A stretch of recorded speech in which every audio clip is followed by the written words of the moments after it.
This hour is brought to you by Sweetland Waste and Removal Service, a homegrown company serving southern Indiana since 1995.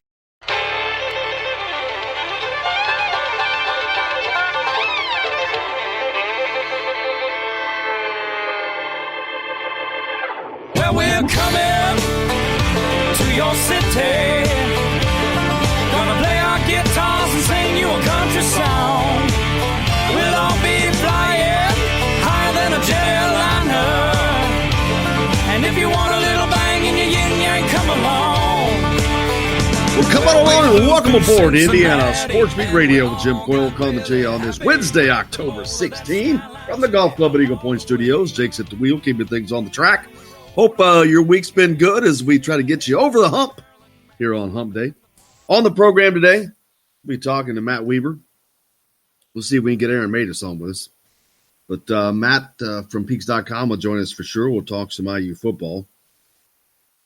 The Hoosiers are taking on the Maryland Terrapins Saturday over in Landover, or over in Maryland. Indiana looking to go 5-2 on the season as they inch closer and closer to bowl eligibility.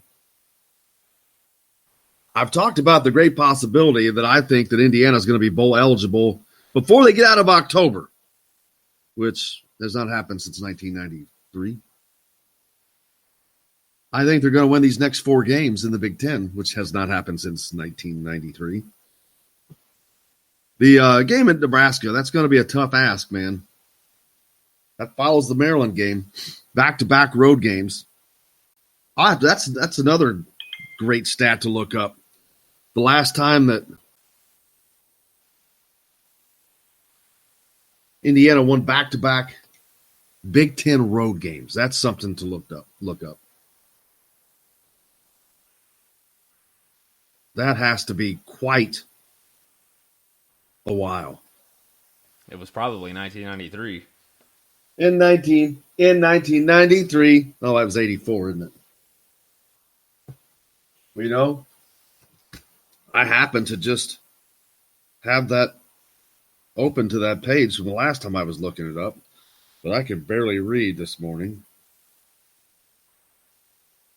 As I look down, let's see, Wisconsin. They don't say where the games were played. Oh, yeah, they do. Okay. It's not a lot of times that you always have back-to-back road games. I'll have to look through that. That's going to be an interesting stat to find. That may go back much further. We'll look that up in the break. Be interesting to find that out. XFL draft going on. I saw Tigray Scales, or maybe some others, former Hoosier players, drafted into the XFL. We'll talk a little bit about that with Matt Weaver when he's on.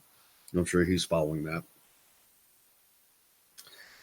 Hey, how about the Madisonville North Hopkins girls soccer team, which has nothing to do with this show, but my daughter plays on it, so it matters to me, baby.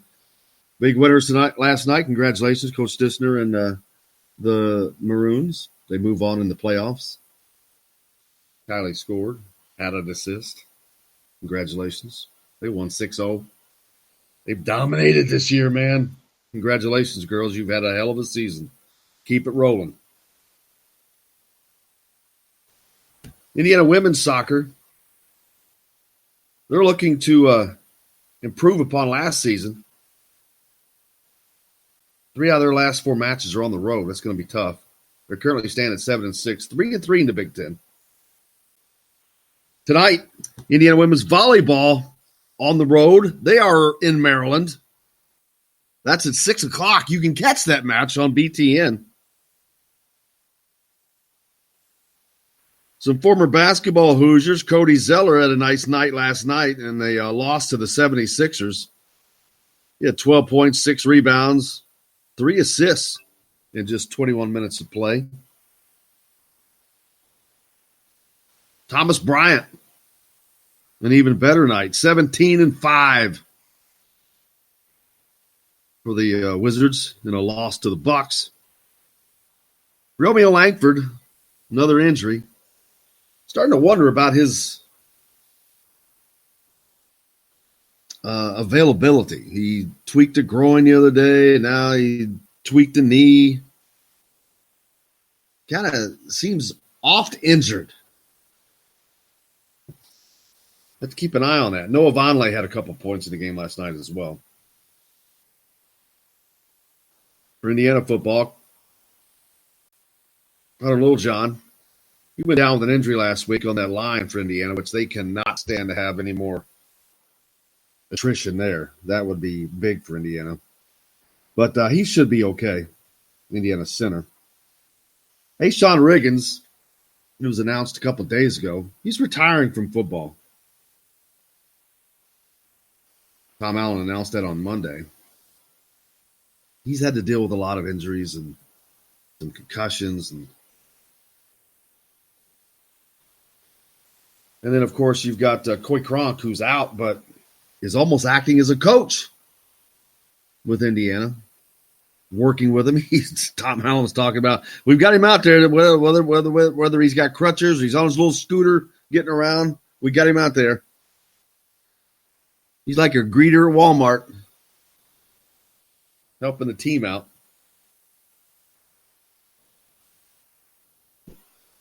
Matt Weaver from Peaks.com is going to be on today. We're going to talk to Aaron Matus from Fox 41 in Louisville. Aaron, an IU grad. You're wondering why sports director from Louisville comes on, but I'll tell you this. Fox 41 in Louisville covers IU more than any other television station. Let me say that again.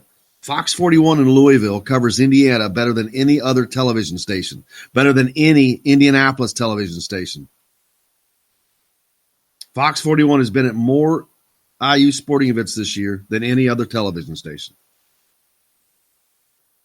I'll be honest with you, I'm a little surprised at the poor coverage the Indianapolis TV stations provide Indiana.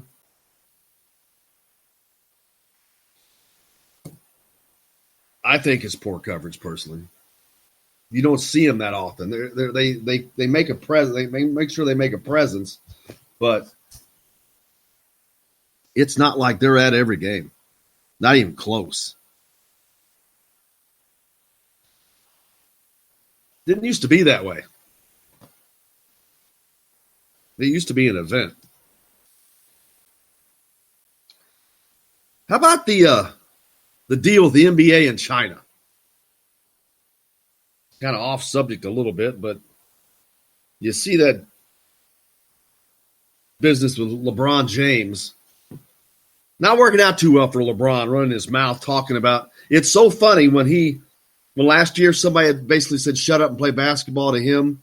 Now, when there's a true issue, a true world issue that affects his league even, he wants to say that some dude that went to Northwestern and MIT is not educated on something. Oh, yeah, the guy who didn't even frickin' go to college. You want to talk about somebody being educated? Saying he shouldn't have been talking about anything because it affects their bottom line? Did you see the people in Hong Kong?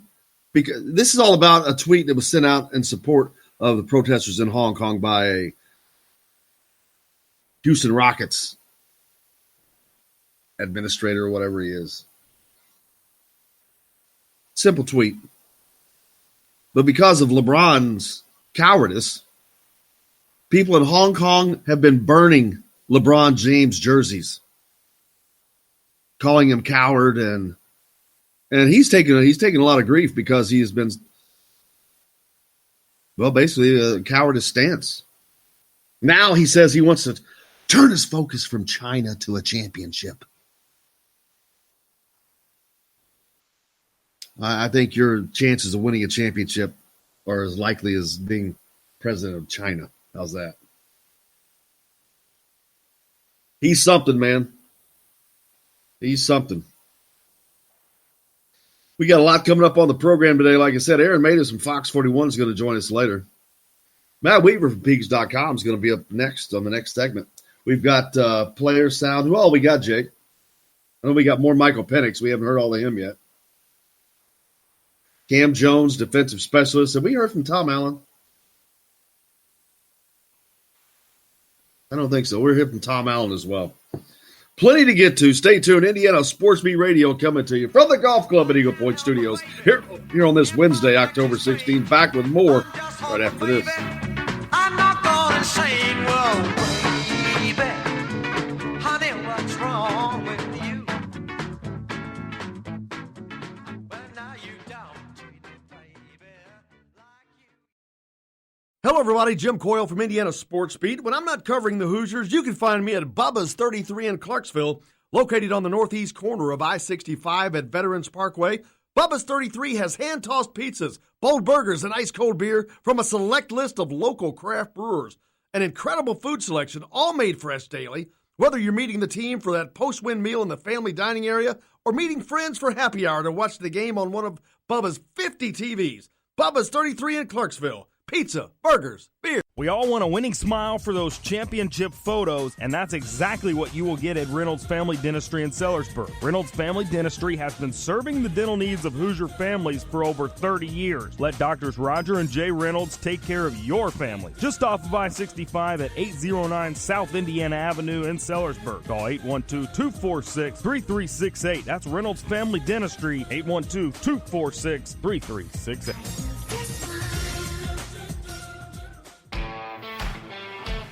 Now that warm weather has arrived, it's time to hit the links, and there's no better place than the golf club at Eagle Point in Bloomington.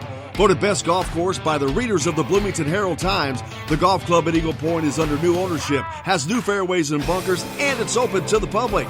When the round's over, there's cold beer and a full menu at the Eagle Point Pub and Bistro. Call 812-824-1100 to make a tee time. That's 812-824-1100. The golf club at Eagle Point in Bloomington. This is AJ Moye. This is Dan Dockett. Hey, this is Michael Lewis, former Indiana basketball player. This is Indiana football coach Tom Allen. This is Jim Coyle with the Indiana Sports Beat. You can always like and follow us on Facebook. Always follow the show rebroadcast on iTunes, Google Play, iHeartRadio, Spotify. TheDailyHoosier.com is a great place to sign up for each and every day. Or, of course, on 97.7 The Ref in Evansville. For the best recycling and waste removal service, turn to the area's leader, Sweetland Waste Removal and Recycling, a homegrown company serving southern Indiana since 1995. Sweetland Waste Removal and Recycling serves Floyd, Clark, Harrison, and Washington counties. For excellent service and peace of mind, call Sweetland Waste Removal and Recycling today at 812-944-5642. That's 812-944-5642. Keep life sweet with Sweetland Waste Removal and Recycling. I'm Rain Shaddy, and I'm a Hoosier. As a toddler, you could always find me running around in a cream and crimson onesie and a red IU hat reminiscent of those worn during the world-famous William Tell timeout, shouting, "Go Hoosiers!" Like many other alum, I chose to make Bloomington my home. As a civic and alumni leader, I have become very knowledgeable about our community and would love to share my insights with you as your realtor. Find me on Facebook or call or text me, Ryan Shaddy, with FC Tucker Bloomington Realtors at 765-623-9093. You're on the line with Jamal Meeks, former Indiana Hoosier, number 23, 1992. And I'm on the beat with Jim Coyle. Today's guest is brought to you by Reynolds Family Dentistry of Sellersburg. You need $1 million smile for those championship photos, and that's exactly what you'll get with Reynolds Family Dentistry.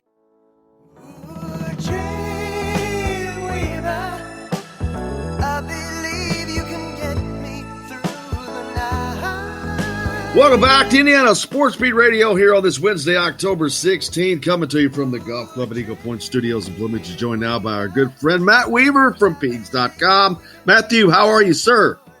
I'm doing okay. How are you guys? Good, man. Good. Big week for Indiana as they come off of a nice win, and now they've got to get on the road and take care of business, which we saw up in East Lansing. They're not afraid of road games, which I'll be honest with you, that's one of the things I was most impressed with, Matt, was the poise this young team showed up in East Lansing of fighting up there as they go out on the road again this week as they head to Maryland. Yeah, I mean, I think I think Coach DeBoer, when we talked to him that a couple weeks ago after that Michigan State game on a Monday, he just said, when you just go up there and you kind of make it, you kind of make it simple. You just go out there and do your job and just kind of play ball. It's not that it's easy, but it makes it a lot easier. When you just kind of do your thing and don't worry about what stuff you can't control, the crowd and all that. It just it makes things a lot easier, and that's what they did. And I think if they have that same mindset, that same mentality this week, I wouldn't expect. I don't know what the numbers are for this game, but I wouldn't expect that you're going to have the same kind of atmosphere you had at Michigan State, where you're going to have 75,000 or so. That Michigan State obviously at that time was, they weren't undefeated, but as far as the Big Ten stuff, they were still obviously playing for a lot. They still are, but it's changed the last couple of weeks for them. But Maryland's kind of reeling. The wheels have come off for them a little bit, so I would think that it won't be the same kind of distraction as far as the crowd as you had at East Lansing. Absolutely, and the offense that the Maryland is kind of really taking a hit as well. I'm not sure if they're going to have their quarterback back. I think they are. He's kind of problematic, but he seems to be the bulk of their offense, and that's him going back to pass and then scrambling for runs.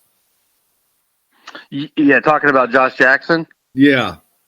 Yeah, it's interesting. The other guy, Ty, I think is it Pigromi or Pigromi? Yes. Yes. He gives him an athletic guy. It's fun. I actually, I know Ty a little bit. IU recruited him out of high school. I think he's out of Alabama, and so I, did a story on him. But athletic guy. It's obviously struggles a little bit throwing the ball. I don't. Personally, I think he might scare me a little bit more than Josh Jackson, just because of his ability to escape and make plays with his legs. Now if you get if you get up on them and he's the quarterback, it's going to be tough for him because throwing the ball is not his forte, and they have to kind of change how they play. But him in the read option with some of those running backs that McFarland they have, to me, if he plays, I think he was a little bit banged up against Purdue. But that kind of scares me more than maybe Jackson, just because Jackson's had some turnover issues, and even if he does play this week, I think he had a high ankle sprain. I got to think his mobility is going to still be fairly limited. So it'll be interesting. No matter what, you're going to have to play sound defensively, make tackles. These are the kind of guys that can make you miss tackles and turn a 3 or 4 yard run into a 15-yard run or something like that. So. But defensively, you're still going to have to play no matter who's back there. You're still going to have to defend their speed and their athleticism. And, if Indiana does that, I think offensively they'll be okay. This is a team that's really struggled defending the pass, and Indiana has got one of the best passing attacks in the conference. So they should be able to throw the ball if they protect Michael Penix. I don't think they're going to have any problem moving the ball. It's just, can they get some stops defensively and not make any mistakes on special teams? Yeah, it's going to be interesting to see if they can continue the I don't know if you call it a resurgence, but the running game has really been, obviously against Rutgers, it was a great day for Stevie Scott. He had 164 yards rushing, but that's something that had not been really a part of this offense that much yet, getting back to that. And if they can continue that, this offense is going to continue to become more and more of a problem for people. Yeah, and I asked Coach Allen about it last week. Even though the numbers aren't going to show it, I really thought they turned the corner a little bit against Michigan State. I thought they played with a lot more physicality up front. And Michigan State's a hard team to run the ball on. They just are. That's why they're one of the best run defenses have been for a number of years. But I just like the way they came off the ball. I like the way they got after it. I thought Stevie Scott ran. I thought early in the year it's almost like he was trying to break a big one every time he ran the ball instead of, maybe putting his shoulder down and if it's a 5 or 6 yard run, take those 5 or 6 yards. And I thought he ran, with a lot more purpose, I would say, I guess, against Michigan State, and that carried over to this week. And he did break a couple runs. Obviously, he had that real long one, and he had another one that was pretty long. So, sometimes I think when you try to hit the home run is when you strike out. When you just kind of, put a nice good swing on it, baseball speak, is when you actually hit the ball hard. And same thing in football. When you try to make a big play, a lot of times it ends up not happening. If you just go out there and try to make a play, not a big play, just make a play, do your job. That's when something breaks open for you. So, and I just think the O-line has done a lot better job. And in run blocking. Obviously, all season, you take out the Ohio State game, and that to me is kind of an outlier because their D-line and Chase Young is just so unbelievably good. They've done a good job of protecting the quarterback. I mean, it's, now some of that's the scheme and getting rid of the ball, but they've done a nice job of keeping the pocket clean and giving whoever's been back there a chance to throw the ball and give them time to find guys.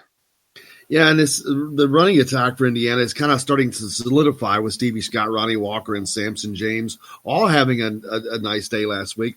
And, of course, I'd be remiss if I didn't mention Nicole Guest recently entered the transfer portal only because there's just not enough room there, right? Yeah, and I mean, going into the season, when you look at the roster, at least for me, you kind of look at guys, and Cole Guest, when he's played, has been a nice player for Indiana, but you look at guys, and I kind of look at the guys who are like a redshirt junior. The guys, okay, if they don't play, could this be, when I'm looking at it from a recruiting standpoint and seeing how many scholarships they might have for the upcoming class, is this a guy that could maybe move on because he's not playing a lot or he's kind of falling down the depth chart or whatever it may be. And, Cole is one of those guys, not because he's not a good player. He's just, Stevie Scott's really good. Ronnie Walker, and Samson James are young guys with a lot of talent. And, they just kind of moved past him. And then the injury bug has really bit him hard in college, unfortunately.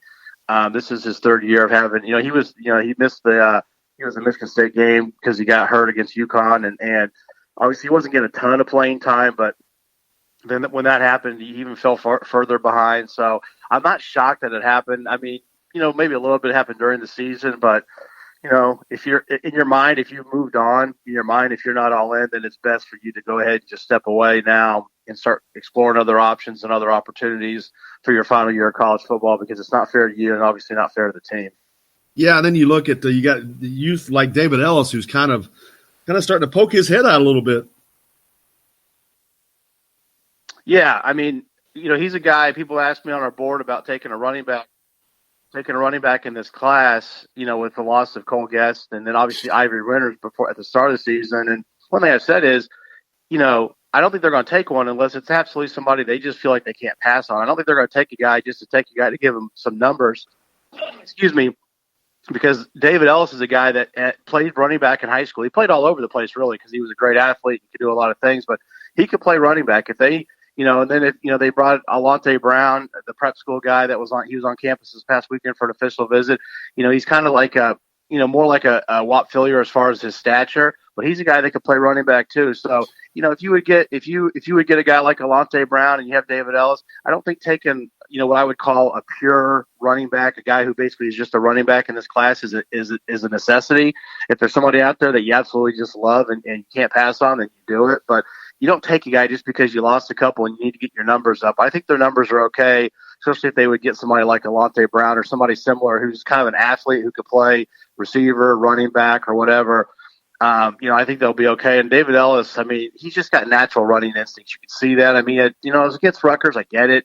But first time running the ball, 35 yards, I think, on 7 carries, so 5 yards a pop. You could he's a strong kid for a freshman. He's athletic. He's fast. He's explosive. He's just, what a great addition he's been this year, for this offense.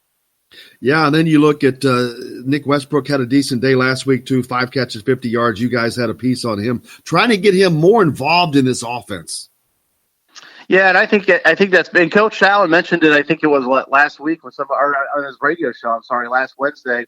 Somebody asked a caller, they asked the questions, who's the one guy on offense you like to see get more involved? And he mentioned Westbrook. And I don't think it's anything Nick's done wrong or that they're, not throwing the ball. I just think they've got so many weapons that sometimes it's hard for guys. Now, obviously, Wap has kind of bucked this trend where the last 2 weeks where he's had 14 and 10 catches, or last 2 games, I should say, where it's hard for one guy to be the focal point. But some of that is, Walt plays that slot position. They're doing a lot of quick passes, those, slants and bubble screens. And he's the most natural guy to do that because he's so good with the ball in his hands. And you got guys like Nick Westbrook and Donovan Hale and Peyton Hendershot on the perimeter blocking Ty Freifogel as well. So I think that's kind of just played into it. I don't think it's, anything in particular, but you'd like to get that downfield passing game as far as some deep balls, and obviously Penix has shown that he can throw some good deep balls. But you like to get Nick because he's so good down the field, and he's had a few opportunities, and he'd probably say there's a few that he probably should have had. But that's another element to their offense. I mean, they're playing pretty well offensively, and I still don't think they're kicking or they're firing on all cylinders. You mentioned the running game starting to come along, but getting a guy like Nick Westbrook involved would even add even more to this offense. So, I think it's something that you'll see improve, and I think it's something you'll see. He had 5 for I think 50 yards and a touchdown, and I mean, if you could get around that every week, 5, 6 catches for 70, 80 yards from Nick Westbrook, I think you'd be pretty pleased if you're the IU staff. Absolutely. Also on the defensive side, Reese Taylor coming back from injury, trying to get him back in, play more. We talked about that at the press conference the other day. He made some great plays on special teams, but getting an athlete like that, and they talked about how physical he's been playing, but getting someone like that on this defense, to me, would really go a long way, because they're playing better, obviously, and playing okay, but they just seem to be missing that something. Yeah, I mean, any questions anybody had about it, I think probably the biggest question about Reese Taylor playing defense after being a quarterback in high school was, could he be physical? Could he, do tackle and do stuff like that? And on the kickoff where he was called for a penalty, which I didn't think was a penalty, but he went down and just threw his body and took the kick return around on a great play. Then they back it up 5 yards, and he comes down and does the exact same thing on the kickoff again. It shows you that the kid's got toughness. I mean, there's him playing physical is not going to be an issue at all. So, and getting him back, obviously disappointing to lose a guy like Ashawn Riggins, his career started off so well, such a promising start, and then just he had that concussion his sophomore year, and he just never seemed to be the same guy. And obviously, it's become a problem to the point where, and it's he needed to walk away from the game, and good for him. He's a bright young man, and he'll have a great future, whatever he does, but. Losing him, getting Reese back, and getting him in the mix, is definitely a big deal, because they're pretty deep at corner, but all it takes is an injury or two, and you could be kind of thin. But between him and Tywan Mullen and Jalen Williams, they got some really good young corners, and bright future at that position. And obviously Larry Tracy's redshirting, but I think defensively. They come on. I mean, I know it was Rutgers, but 75 yards is 75 yards. 1 yard passing, that's just incredible. So I went back and looked at Rutgers' last few games. I mean, the lowest somebody's held them to was like 125. And I get the personnel's change, but that was a terrific performance. You can only play who's on your schedule, and Indiana did what you're supposed to do to a team like Rutgers. They dominated them. Absolutely. You talk about Ashawn Riggins having to give up football. Juan Harris, another defensive member of that team that has decided to give up football. So they've had some attrition there. Yeah, and Juan, it's a tough deal. I mean, anybody who knows Juan's story, this is a kid who's he's just had a bad home life. His dad was murdered a couple years ago on the streets of Chicago. His mom has just kind of been non-existent.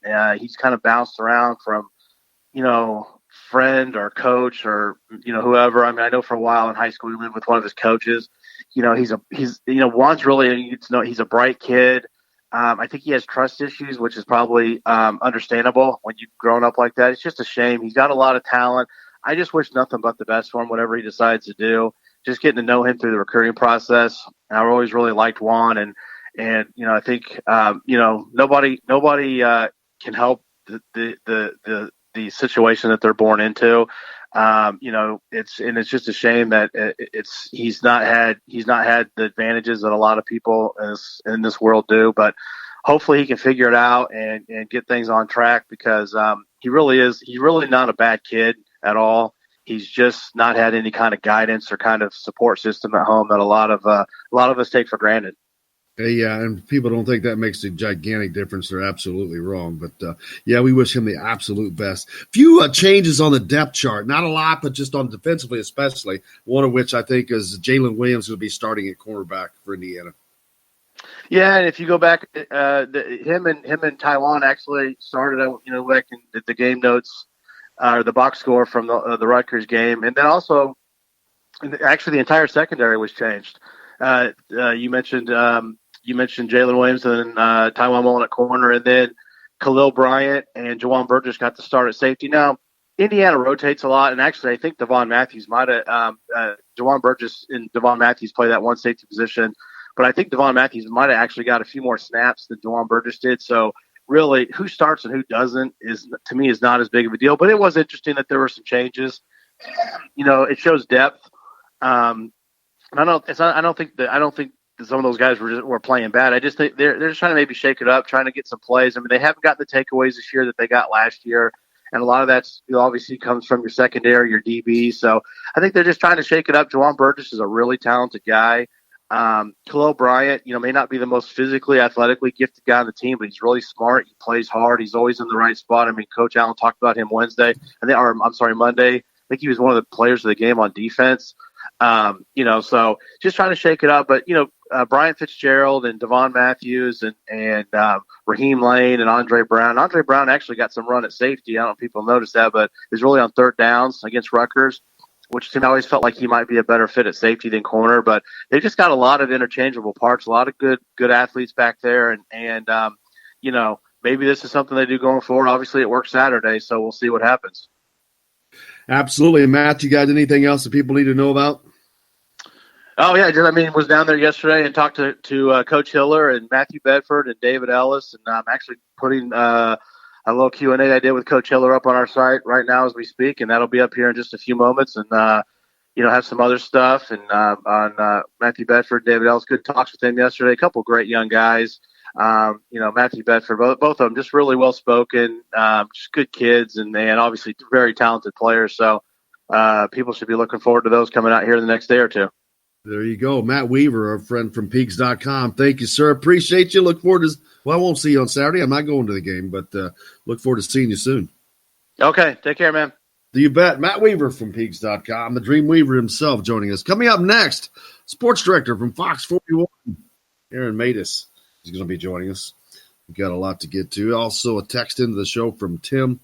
Indiana's Mike Roberts checked out 2021 6'5" guard Jaden Brewer. He was supposed to make it to his Hoosier Hysteria, but had to cancel due to a family matter. He played on the Indy Heat team. His nickname is Showtime. Says if you live in Indiana, you have to follow Indiana basketball. He sounds like he likes IU. I think I've heard of Jaden Brewer. I haven't checked into him a lot yet, but one of the 2021 kids, a 6'5" guard. But again, they seem pretty loaded at that position. 20 days to our exhibition game against Gannon University, Tim also points out. Indiana has outscored opponents 250-68. I assume that's on football. Lots more to get to here on Indiana Sports Beat Radio. Aaron Matus joins us next. Stay tuned. We're back at the Golf Club at Eagle Point Studios right after this.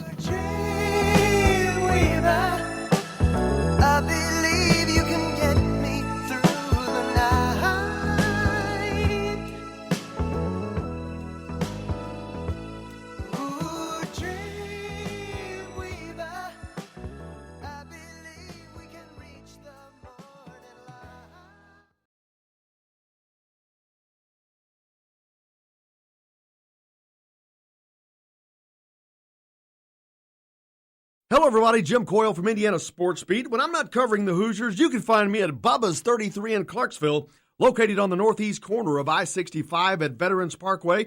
Bubba's 33 has hand-tossed pizzas, bold burgers, and ice-cold beer from a select list of local craft brewers. An incredible food selection, all made fresh daily. Whether you're meeting the team for that post-win meal in the family dining area or meeting friends for happy hour to watch the game on one of Bubba's 50 TVs. Bubba's 33 in Clarksville. Pizza, burgers, beer. We all want a winning smile for those championship photos, and that's exactly what you will get at Reynolds Family Dentistry in Sellersburg. Reynolds Family Dentistry has been serving the dental needs of Hoosier families for over 30 years. Let Doctors Roger and Jay Reynolds take care of your family. Just off of I-65 at 809 South Indiana Avenue in Sellersburg. Call 812-246-3368. That's Reynolds Family Dentistry, 812-246-3368.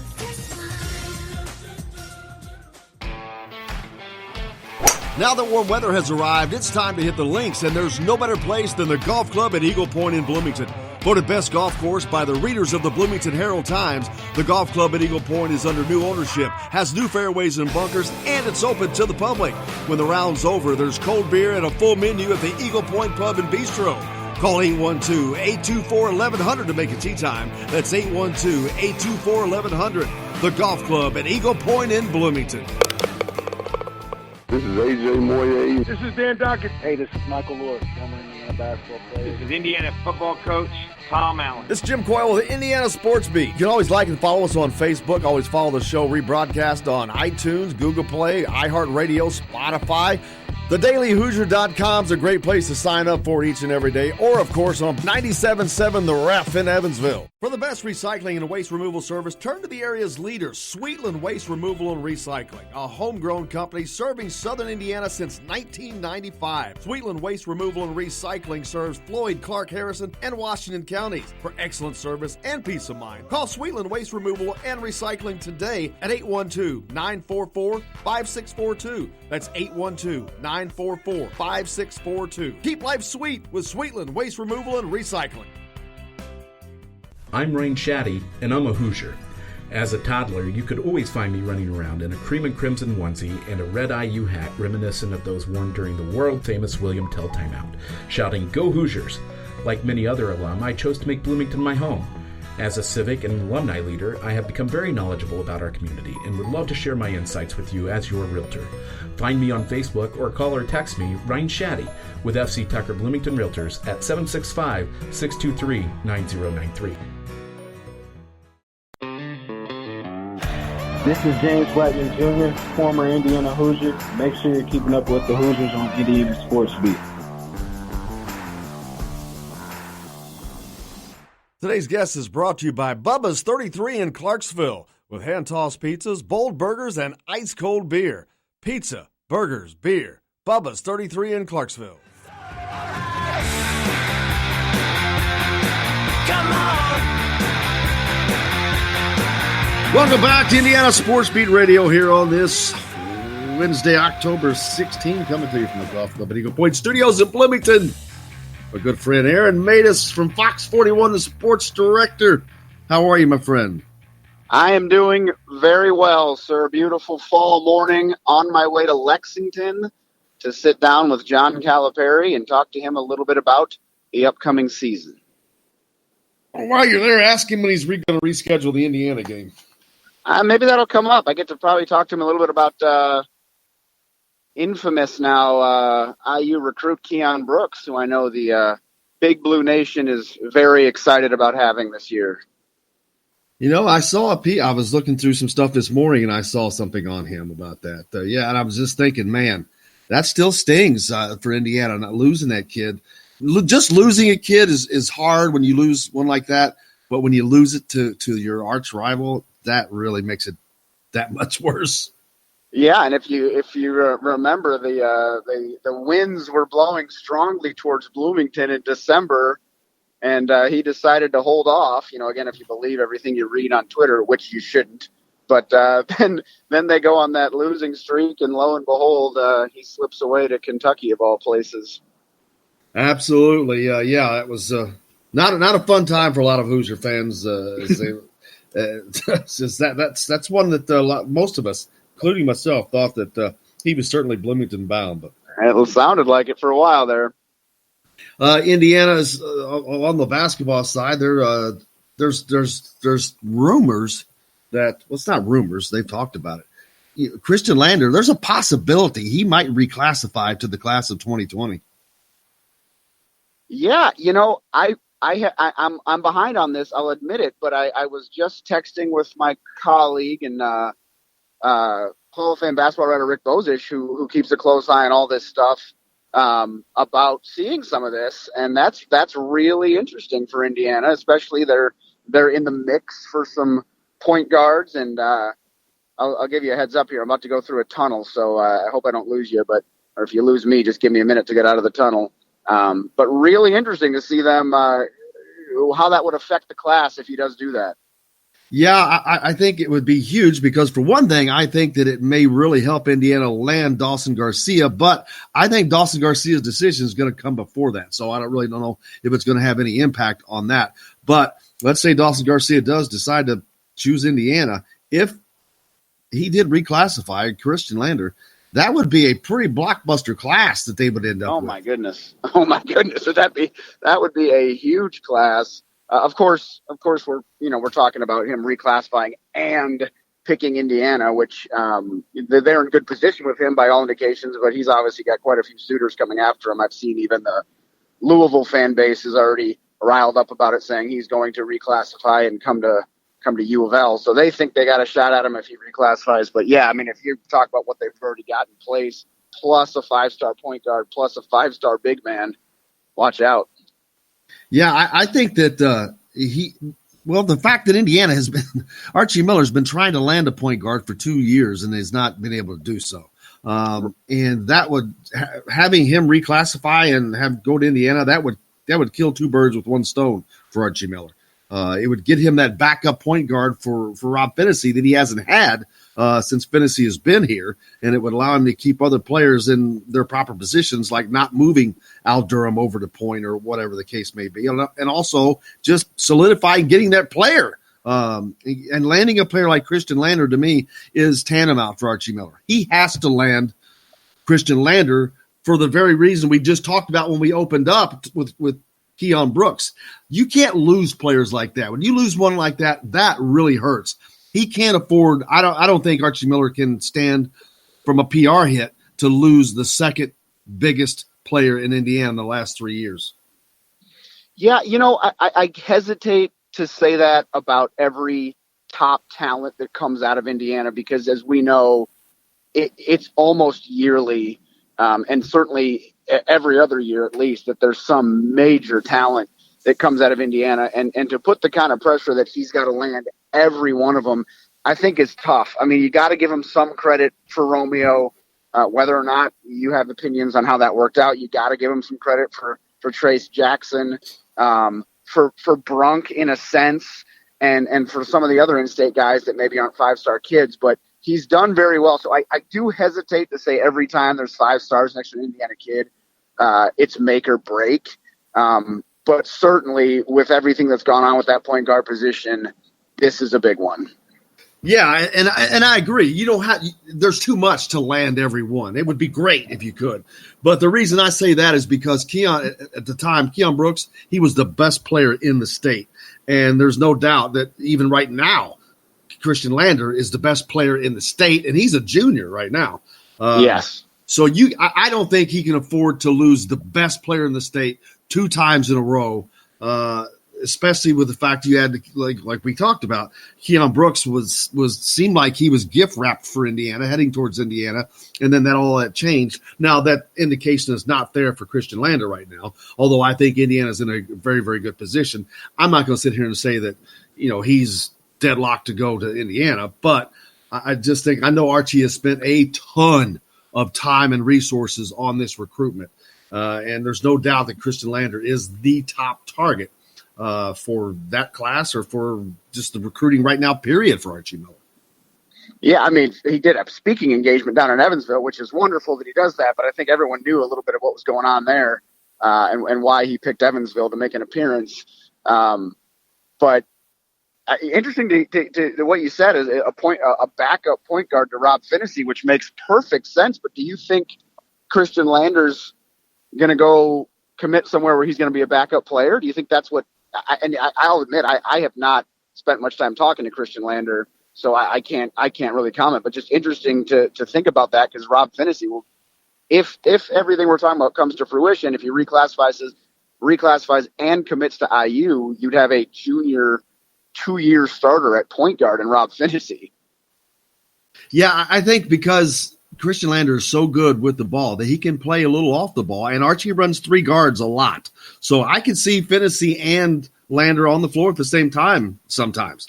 You'd almost have to find a way to tell him he's going to get all the playing time he wants if you're going to land that commitment, right? Oh, absolutely, because he's a kid that's going to come in and play quick. He's not going to be there long either.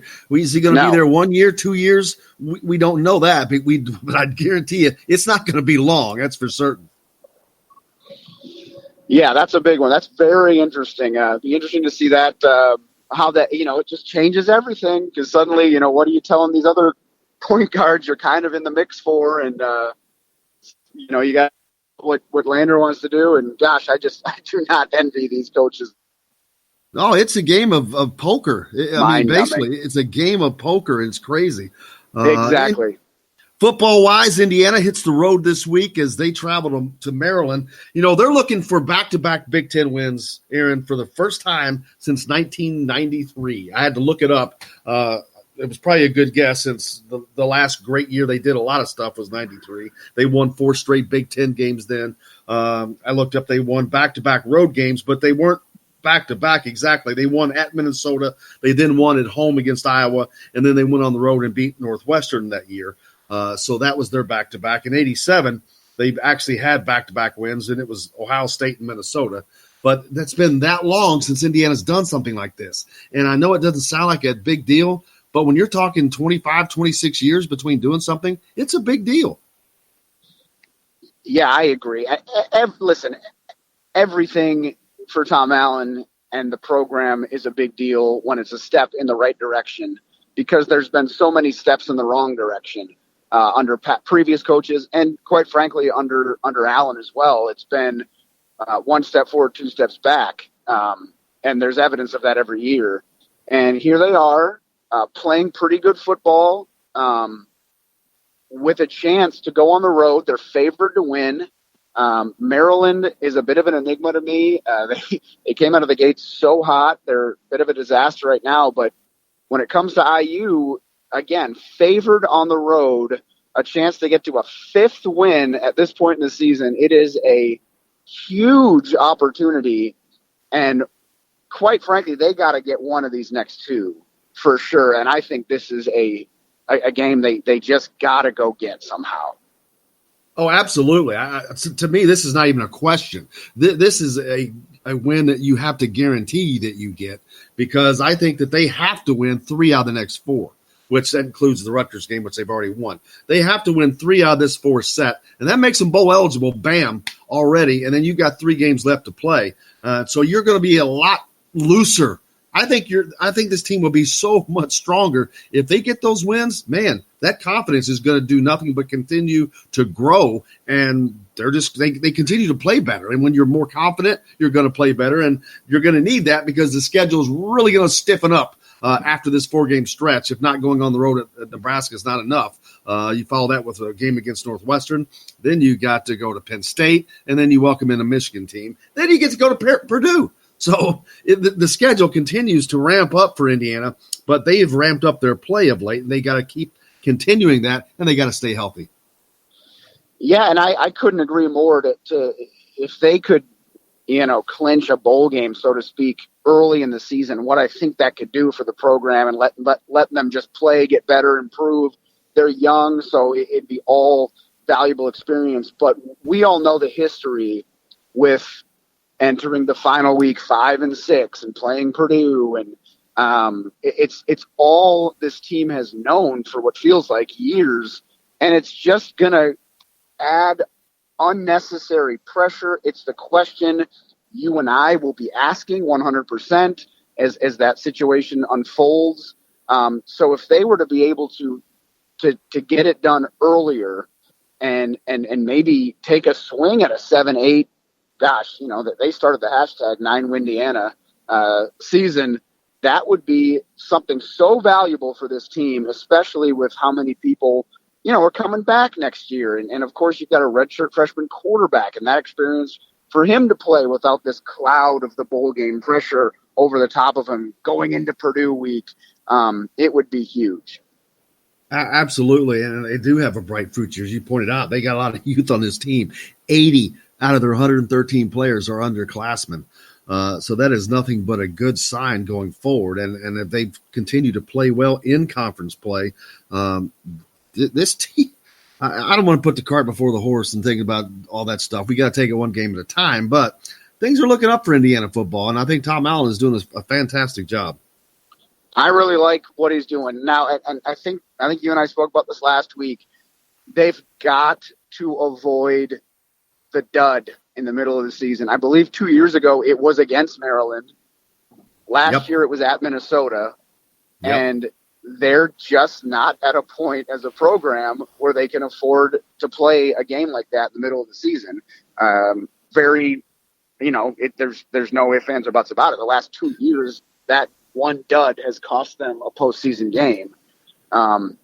here, this kind of feels like that week to me.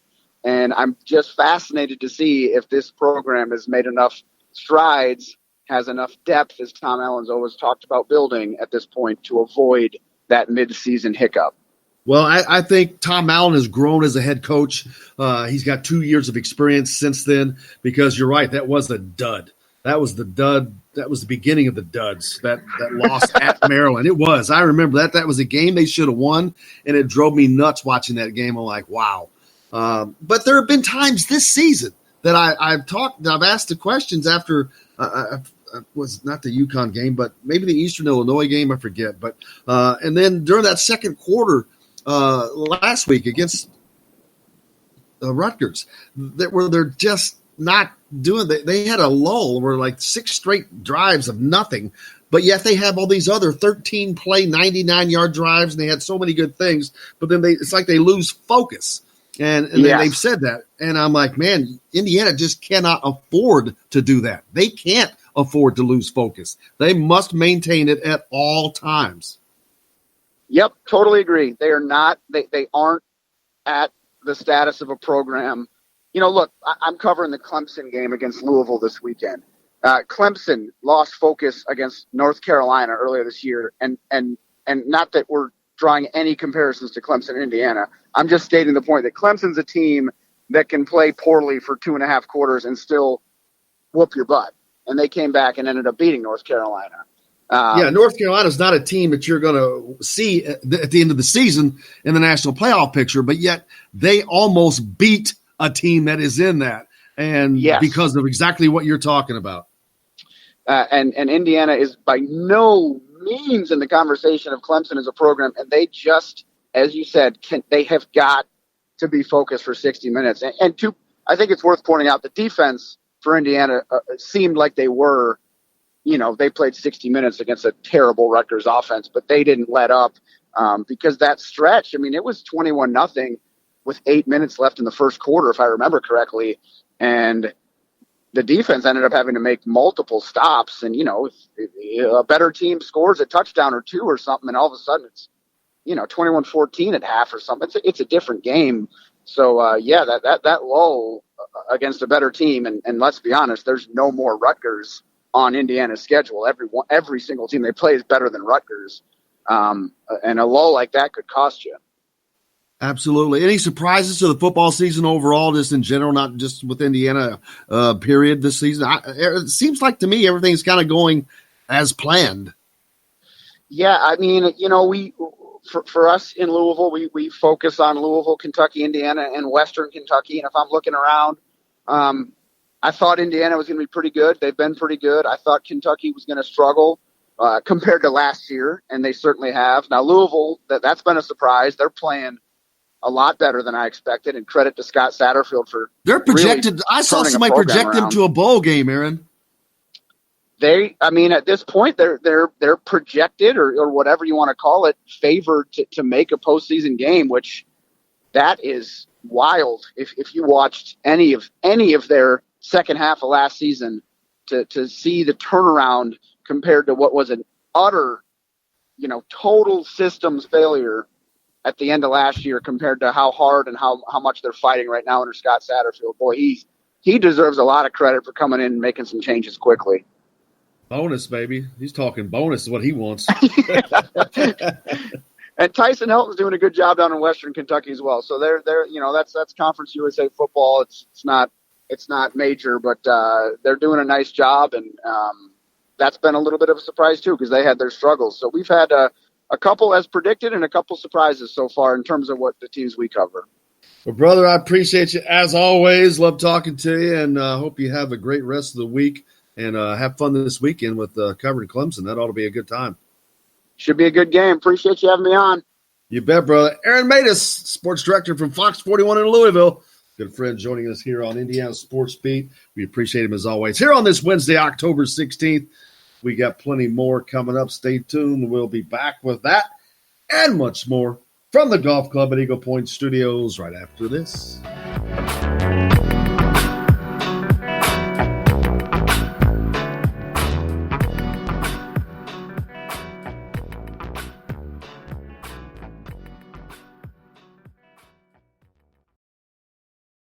everybody. Jim Coyle from Indiana Sports Beat. When I'm not covering the Hoosiers, you can find me at Bubba's 33 in Clarksville, located on the northeast corner of I-65 at Veterans Parkway. Bubba's 33 has hand-tossed pizzas, bold burgers, and ice-cold beer from a select list of local craft brewers. An incredible food selection, all made fresh daily. Whether you're meeting the team for that post-win meal in the family dining area or meeting friends for happy hour to watch the game on one of Bubba's 50 TVs. Bubba's 33 in Clarksville. Pizza, burgers, beer. We all want a winning smile for those championship photos, and that's exactly what you will get at Reynolds Family Dentistry in Sellersburg. Reynolds Family Dentistry has been serving the dental needs of Hoosier families for over 30 years. Let Dr. Roger and Jay Reynolds take care of your family. Just off of 65 at 809 South Indiana Avenue in Sellersburg. Call 812-246-3368. That's Reynolds Family Dentistry, 812-246-3368.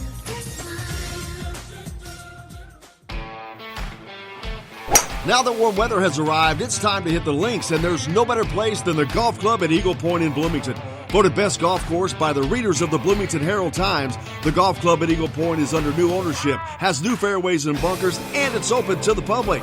When the round's over, there's cold beer and a full menu at the Eagle Point Pub and Bistro. Call 812-824-1100 to make it time. That's 812-824-1100. Golf club at Eagle Point in Bloomington. This is AJ Moyer. This is Ben Doctor. And it's Michael Lord, former Indiana basketball player. This is Indiana football coach Tom Allen. This is Jim Coyle with the Indiana Sports Beat. You can always like and follow us on Facebook. Always follow the show rebroadcast on iTunes, Google Play, iHeartRadio, Spotify. TheDailyHoosier.com is a great place to sign up for each and every day. Or, of course, on 97.7 The Ref in Evansville. For the best recycling and waste removal service, turn to the area's leader, Sweetland Waste Removal and Recycling, a homegrown company serving southern Indiana since 1995. Sweetland Waste Removal and Recycling serves Floyd, Clark, Harrison, and Washington counties. For excellent service and peace of mind, call Sweetland Waste Removal and Recycling today at 812-944-5642. That's 812-944-5642. Keep life sweet with Sweetland Waste Removal and Recycling. I'm Rain Shaddy, and I'm a Hoosier. As a toddler, you could always find me running around in a cream and crimson onesie and a red IU hat reminiscent of those worn during the world-famous William Tell timeout, shouting, "Go Hoosiers!" Like many other alum, I chose to make Bloomington my home. As a civic and alumni leader, I have become very knowledgeable about our community and would love to share my insights with you as your realtor. Find me on Facebook or call or text me, Ryan Shaddy, with FC Tucker Bloomington Realtors at 765-623-9093. This is James Blackman Jr., former Indiana Hoosier. Make sure you're keeping up with the Hoosiers on Indiana Sports Beat.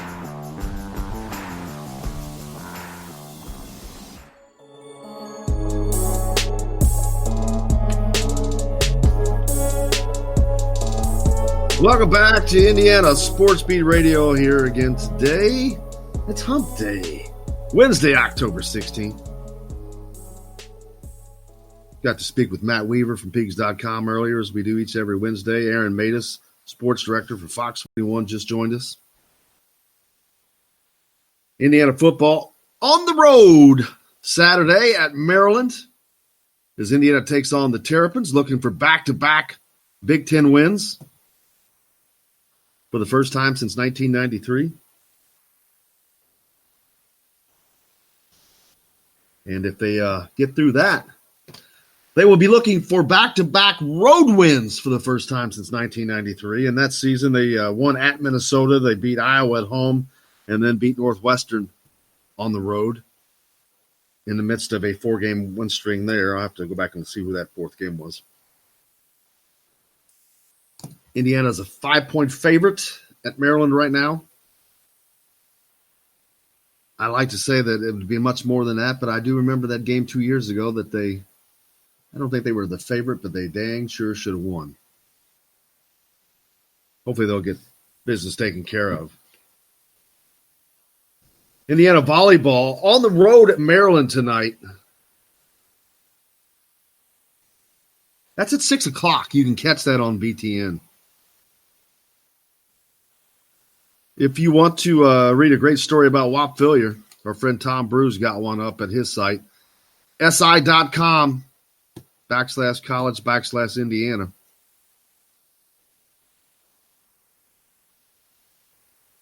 He was talking to Wap's high school coach, I know. What a year Whop Fillier's having. He is right in the meat of everything we talk about offensively for this team. What a game he had last week. Back-to-back double-digit receptions. First time that's ever happened by an Indiana Hoosier in the history of the program, I believe.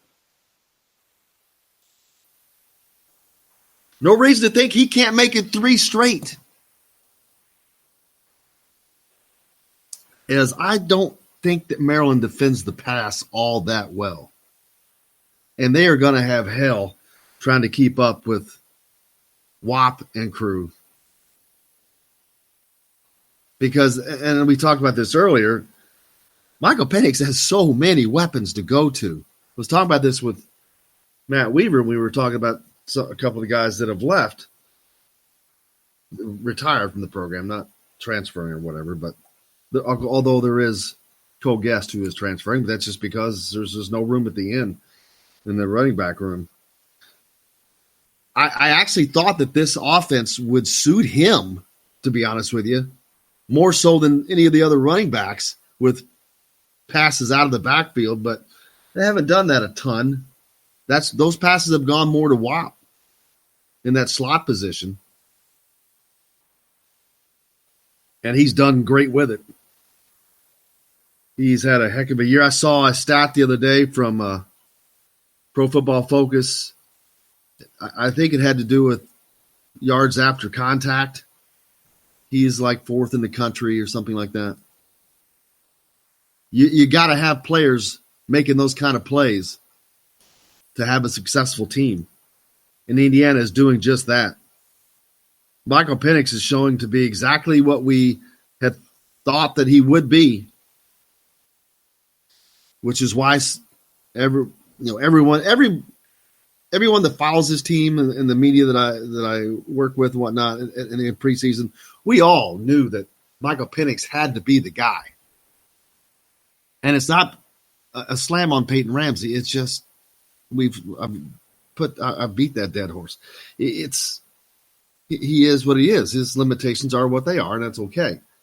But Michael Penix doesn't have those, and man, does it show in each and every game. His release, he's got such a quick release and a strong arm, and that's a lethal combination. If you're accurate, and he has been unbelievably accurate, you're going to put a lot of stress on defenses if you have guys like Whop Fillier, Donovan Hale, Nick Westbrook, Miles Marshall. They've got the guys that can catch the ball. Now, if this running game continues to grow under Stevie Scott, and you just got to if the line continues to hold up, man, you got to give a shout out to those guys. What a job that they're doing. Lost Coy Cronk, one of their anchors. You stick in a freshman, they don't miss a beat. They've given up the least sacks in the Big Ten, I believe. I know we're early and they haven't played the toughest part of their schedule yet, but they played Ohio State. They played Michigan State. So that's good enough for me. They're doing a heck of a job. That quick release by Michael Penix, that goes a long way in helping that. And don't forget Kalen DeBoer and his scheming. Well, that was something that was expected. He's added 10 to 15 points a game at every team wherever he went. And he's doing a tremendous job at Indiana. This offense is just going to get better. We're what, halfway? We're halfway through the season. Exactly, halfway point. 6 more games, 1 more bye.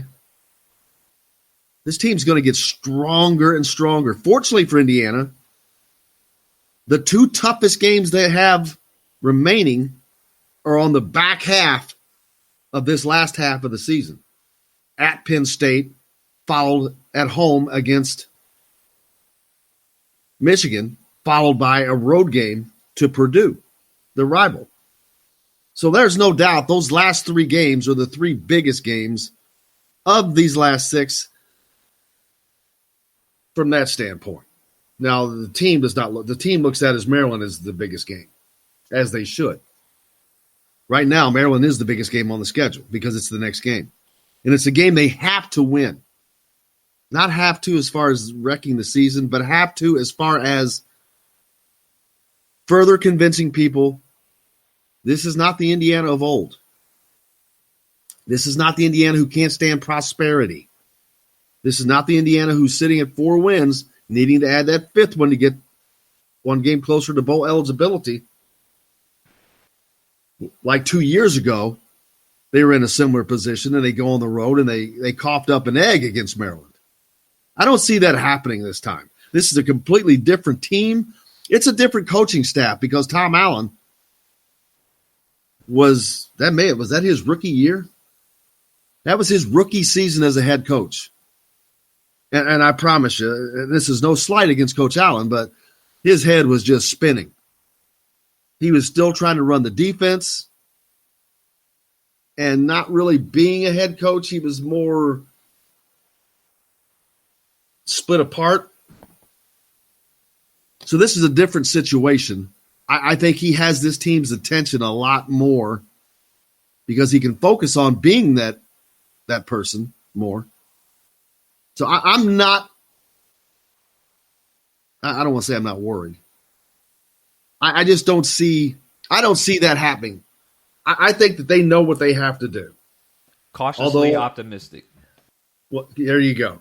Although earlier I talked about with Aaron, when Aaron Matus was with us, there have been a couple times this season where they have inexplicably just kind of gone into the garage, so to speak, and didn't come out for a few minutes. Like, what the heck? And, they'd come out after the game. We talked to them. We just lost focus. We got the big head. We got up big. And now, yada. I'm like, man, you're Indiana. You don't have that luxury. But see, these kids, they don't care about 1993, 2003, 2014, 15, 16. Doesn't matter. Doesn't affect them. They weren't here. Hell, they weren't even born in 1993. So that stuff doesn't matter to them. That's not how this is a different team. This is its own team to them. I think Indiana's going to handle business. Without a doubt. Indiana women's volleyball tonight at Maryland. That's at 6 o'clock on the BTN. You can check that out. Indiana basketball former players. Cody Zeller had a good night. 12-6, 12 points, 6 rebounds, 3 assists in 21 minutes in a loss to the 76ers. Thomas Bryant had a better night. 17 points, 5 rebounds, and an assist in a loss to the Bucks. Romeo Langford suffered a minor injury. He tweaked his knee. Got just a knee strain, nothing big.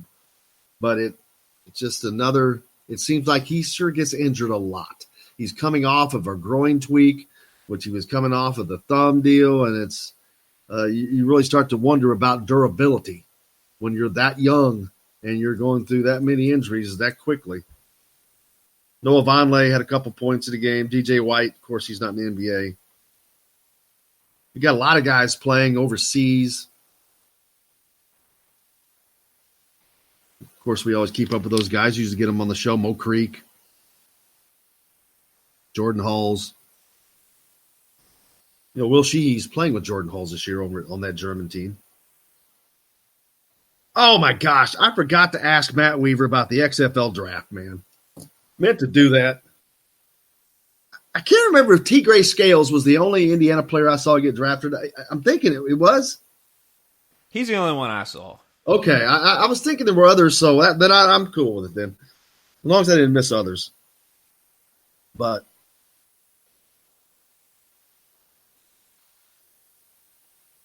we got Nick Baumgart coming up in the next segment. Talking IU basketball, talking some recruiting.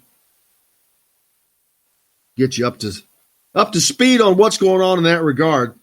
I know he talked to Trey Patterson after his visit to Indiana. We'll talk about that. Stay tuned. We got that and much more coming up here from the Golf Club at Eagle Point Studios, Indiana Sports Beat Radio. Jim Coyle will be back right after this.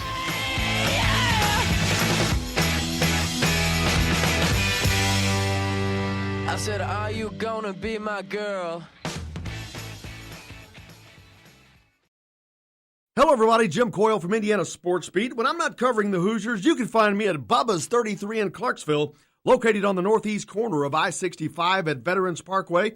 Bubba's 33 has hand-tossed pizzas, bold burgers, and ice-cold beer from a select list of local craft brewers. An incredible food selection, all made fresh daily. Whether you're meeting the team for that post-win meal in the family dining area or meeting friends for happy hour to watch the game on one of Bubba's 50 TVs. Bubba's 33 in Clarksville. Pizza, burgers, beer. We all want a winning smile for those championship photos, and that's exactly what you will get at Reynolds Family Dentistry in Sellersburg. Reynolds Family Dentistry has been serving the dental needs of Hoosier families for over 30 years. Let Doctors Roger and Jay Reynolds take care of your family. Just off of I-65 at 809 South Indiana Avenue in Sellersburg. Call 812-246-3368. That's Reynolds Family Dentistry, 812-246-3368.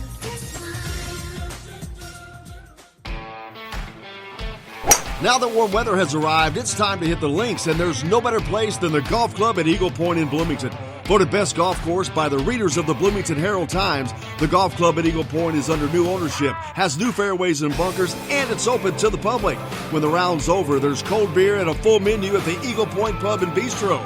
Call 812-824-1100 to make it tee time. That's 812-824-1100. The Golf Club at Eagle Point in Bloomington. This is AJ Moyer. This is Dan Dockett. Hey, this is Michael Lord, former Indiana basketball player. This is Indiana football coach Tom Allen. This is Jim Coyle with Indiana Sports Beat. You can always like and follow us on Facebook. Always follow the show rebroadcast on iTunes, Google Play, iHeartRadio, Spotify. TheDailyHoosier.com is a great place to sign up for each and every day, or, of course, on 97.7 The Ref in Evansville. For the best recycling and waste removal service, turn to the area's leader, Sweetland Waste Removal and Recycling, a homegrown company serving southern Indiana since 1995. Sweetland Waste Removal and Recycling serves Floyd, Clark, Harrison, and Washington counties. For excellent service and peace of mind, call Sweetland Waste Removal and Recycling today at 812-944-5642. That's 812-944-5642. Keep life sweet with Sweetland Waste Removal and Recycling. I'm Rain Shaddy, and I'm a Hoosier. As a toddler, you could always find me running around in a cream and crimson onesie and a red IU hat reminiscent of those worn during the world-famous William Tell timeout, shouting, "Go Hoosiers!" Like many other alum, I chose to make Bloomington my home. As a civic and alumni leader, I have become very knowledgeable about our community and would love to share my insights with you as your realtor. Find me on Facebook or call or text me, Ryan Shaddy, with FC Tucker Bloomington Realtors at 765-623-9093. Hey, this is Jordan Halls, former Indiana Hoosier. Keep up with Indiana sports on Indiana Sports Beat. Today's guest is brought to you by Bubba's 33 in Clarksville, with hand-tossed pizzas, bold burgers, and ice-cold beer. Pizza, burgers, beer. Bubba's 33 in Clarksville. Move on up and keep on wishing. Remember your dream is your only scheme. Welcome back to Indiana Sports Beat Radio, coming to you here on this Tuesday, October 15, from the Golf Club at Eagle Point Studios. Waiting to get Cam Mellor on the line from Pro Football Focus. All right, we got our friend Nick Baumgart back from Indiana Rivals and thehoosier.com. Nick, how you doing, brother? Yeah, I'm like the puppet sideshow here. I'm sitting out here trying to enjoy my morning here, Jim, and got new construction here in Evansville, folks. If you're looking to move, because they're cutting things, I'm gonna have to go inside if that's bothering you. Yeah, that helps. So, you building a church? What, you building a barn? What are you building down there? Houses. We live in houses, Jim. Oh, you do. All right. Hey, Trey plug, Patterson. Every plug I get there, I get extra money. So we'll go to Bubba's. From the city of Evansville. I don't know. Are you still there? Yeah, I hit a dead. Yeah, I'm sorry. I apologize. I'm trying to find a good spot. You hit a dead person. No, a dead spot. Self-service. I thought you killed somebody, hit a dead person. Yeah, we're still the redhead out here. Trey Patterson was just in on a visit to Indiana, and you talked to him. We had a text in earlier asking about visits, and I said, you know what? I don't really bother with those because here's how that always goes. It was a great visit. I got an opportunity to talk with the coaches and get to know them and the players. They're all great guys. The facilities they're super great. They have great fan base. It's amazing. The campus is beautiful. It's the same thing over and over and over. So what did Trey Patterson have to say? Well, luckily you're a pretty face, Jim, and you've got me to provide the substance here on this because right. Sure, right. What is a kid gonna say? Correct, but there's interesting things you can kind of take from it. I think one of the big things in speaking to him, as I've found, I just took over the job a couple weeks ago, and so I've tried to reach out and talk to these guys and find out who they are, and because I think a lot of it, anybody can see that a kid, he's really good. Oh, wow, he can really jump high. He can dunk. He can shoot well. He can run. Whatever. He's a good player. It's not hard to see. What's interesting is the type of players that Archie Miller's going after. Very articulate, very well spoken, very respectful. Academics are a big priority. And so Trey's right along those same lines. And it was interesting. I have a piece coming out here in a little bit on Indiana Rivals, thehoosier.com. And, where I talk a little bit about, I ask him, listen, we hear the experts tell us who Trey Patterson is every day. You hear it all the time, I'm sure. I said, who is Trey Patterson? And so it's just interesting to hear him talk about himself as far as, he sees himself, he's always been a face up 4. Okay. And so I said that to him and he said, no, I'm a 3, I'm a wing. I'm a positionless player. I can bring the ball up the floor. He said, I can go inside, I can post up, and I can take some ball, he doesn't think anybody can guard him. He thinks he can, and that's his big draw. So he likes little Zagrebs. He kind of took me through his agenda, and they were at Archie Miller's house Friday night, and the team was, and he really enjoyed that, and wants to go into business. So, I think there's a pretty good business school there on campus. It's decent. I heard that they have a decent business school there, ranked like 200 in the country or something. Oh no, I'm top 10. I'm sorry. What am I thinking? Just joking. Of course, the Kelly School of Business from the top. We got that in our back pocket, and you ask Christian Lander what he wants to do, and it's something in engineering. It's like, all right, we're going to have to find something. Man, listen, the only thing Christian Lander's engineering is a path to the NBA. Come on. Well, I'm with you. No, I'm with you. But that those kinds of things are they're peripheral of peripheral importance. I don't know if that's a correct term or not, but you know what I mean. It's still there though. We had a text into the show. Text into the show from Tim. Christian said he liked engineering. Well, Louisville is a good engineering school, but IU not so much. But he did say that he looked a little harder. It looked a little harder than he thought. Romeo was the same. He liked engineering, but he ended up at IU. Yeah, only thing both those guys are engineering is their path to the NBA. Well, no, and then let's make it clear: is academics ever going to get in the way of basketball? No, never with these guys. But from that situation, and they'll find something that he if he wants to go to IU, it's not going to be because the academics aren't going to get in the way. But it's it's just nice. From that standpoint, that you can kind of sell that. You can say, hey, you want to go into business? Well, we got Kelly. So it was a really nice discussion. He was just a really nice kid. And, it was, I asked him, what else did I ask him about? All kinds of stuff. I don't have my notes in front of me here, but, I asked is he 2021? What is he 2021? Yep, 26th ranked player by Rivals in the 26th in the 2021 class. Competition. He's from the East Coast. I asked him. I said he goes to Rutgers Prep, which is in the backyard of Rutgers University. I think Nobody Rutgers Prep cares this about year might be Rutgers. able to beat Rutgers University in basketball. They're going to be pretty good. So I asked him. I said, "Are you a Rutgers fan? Condolences."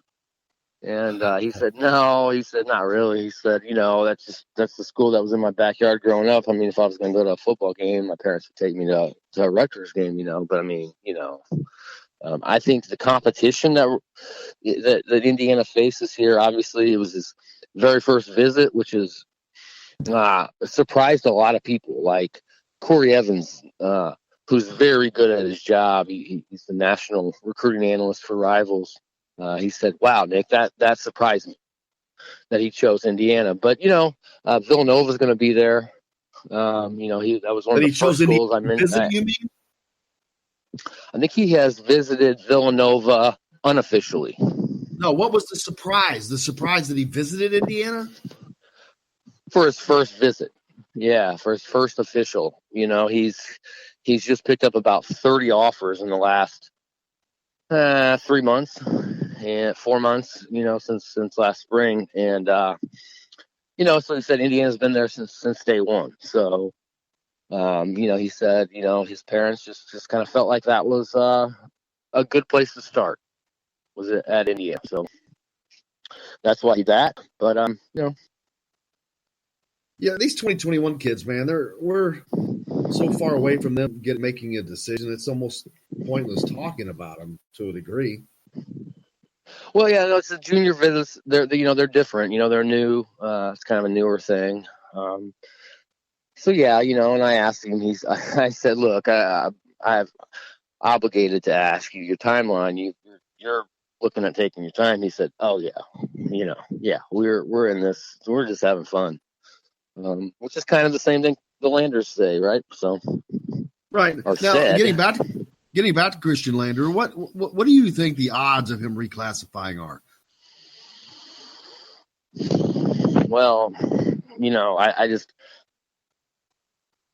I don't know. There's just so many things that go into play there. If then that I can't really find out for myself. Like, I don't know how serious he is about Indiana and Louisville. Obviously there is leaders, but if you're looking for a car and you see that car that it's the best thing you've seen, you haven't really seen what you want. I don't know. Do you hold off? Do you hold off and wait for Duke or Kentucky to get involved if that's what you want? Kentucky's already involved. Kentucky? Yeah, they're already involved. Well, I asked him. I said, "Look, probably the biggest comment I get about Christian Lander is that he is going to Duke or Kentucky. So let me ask." They said, "What about Duke and Kentucky?" And Keith said, "Look, they've reached out, but neither of them have made any kind of real push." That was his quote. So because they don't have to. His kid's a 2021 kid. They don't give a crap about 2021 kids 2 years in advance because they don't have to. They start recruiting them in the last 2 months of their recruitment. That's what they're able to do that. But the other thing is, with Kentucky's in on Devin Askew.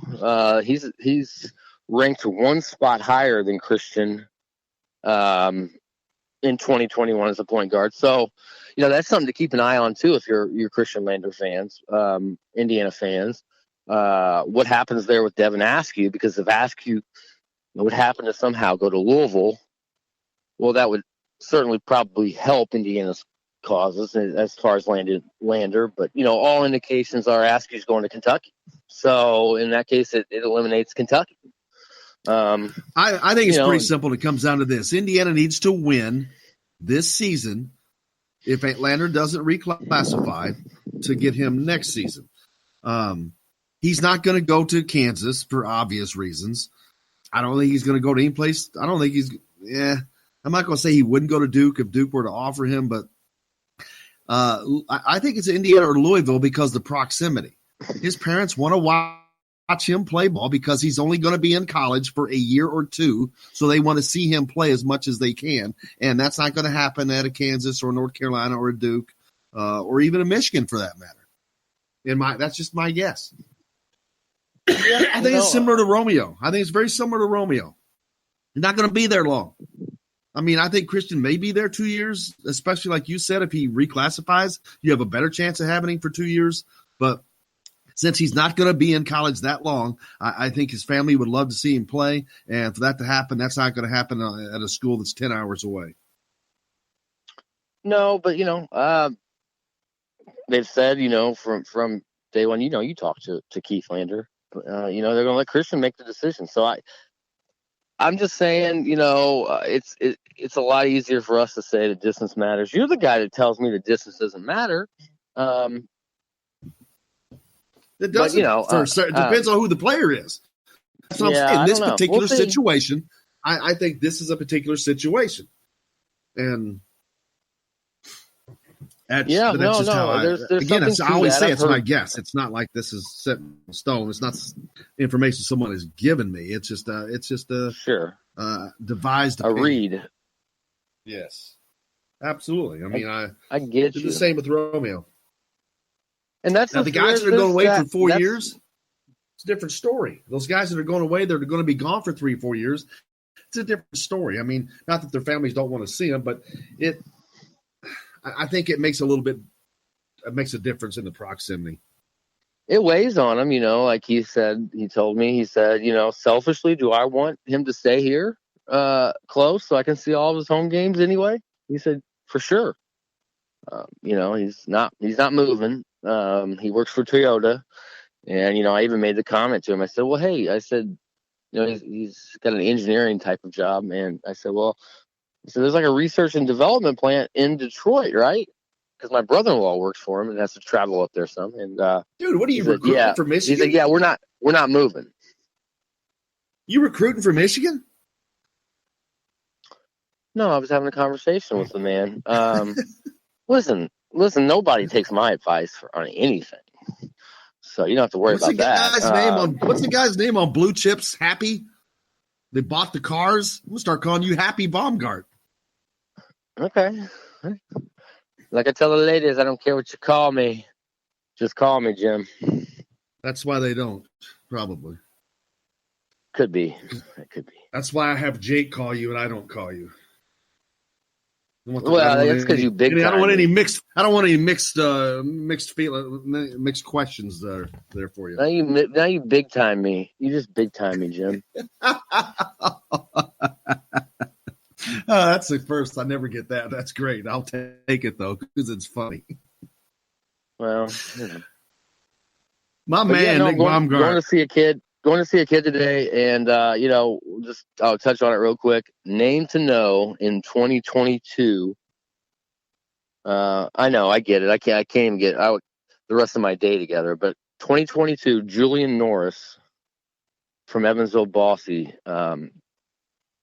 He's a kid he's the next big thing out of Southwestern Indiana. So if you were talking earlier about Southwestern Indiana, this is the kid. Is he a big guy? What is he? What do you got here? He's just a crazy good elite scorer. 6'2", going to be a sophomore. He had 31 the other night at the Pocket City Fall League, which I get it. It's a fall league, right?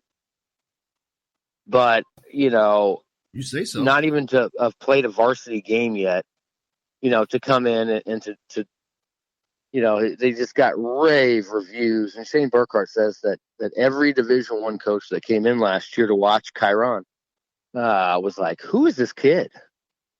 Who is this kid? Who is this kid out here? They work out he's got to work out at 10:30. And I don't know who's going to be in town. There's probably some coaches or something will be in. And so, but I would love to see Indiana look at this kid because when Shane Burkhart gets excited, I've learned to take notice. All right, my brother, we will talk about that more the next time. We appreciate you as always. Nick Baumgart dropping the deuce on the basketball news from the Indiana Rivals and the Hoosier.com. Nick Baumgart, thank you, sir. I appreciate you, brother. Later. For those of you that are staying with us, continue on to the next hour. And we'll be back with more from the Golf Club at Eagle Point Studios here on Indiana Sports Beat Radio.